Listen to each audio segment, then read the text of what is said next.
প্রথমে আমার যেই বান্ধবীটা মারা গেছে তাকে তো আমি ফেরত দিতে পারবো না।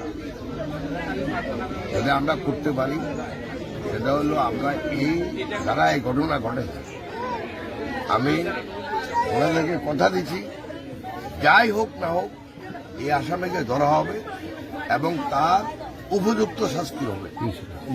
এটাতে কোনো রকমের কোনো মানে অন্য চিন্তা করার কোনো স্কোপ না।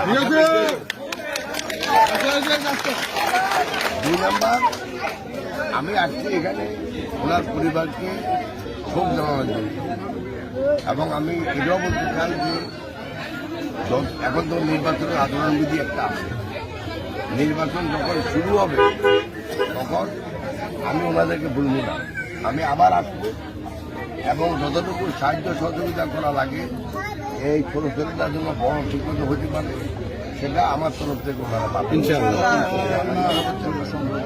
আর আপনাদের শুধু এটা ওনাদের ব্যাপার না, পুরা দাগনভূঞা সোনাগাজী এলাকাতে আমি বলতে পারি যে কোন হিন্দু মুসলমান কোনো ভেদাভেদ হবে না। আর লাস্টে যেটা আপনি যেটা বললেন ভারতীয় মানে এরকম একটা ঘটনা ঘটলে এটা ভারত এরকম হতে পারে, আমাদের এখানেও হতে পারে, ভারত কারোর জোর দিয়ে তো এরকম ঘটনা আমি নিন্দা করি এটা, এবং এটা যেখানেই হোক, ভারতে হইলেও আমি নিন্দা করতাম, বাংলাদেশে হইলেও আমি নিন্দা করি এবং এটার জন্য আমাদের সমাজকে ঠিক করতে হবে। ঠিক, এবং সমাজ ঠিক করার জন্য ইনশাল্লাহ ওনারা আমাদের পাশে পাবে।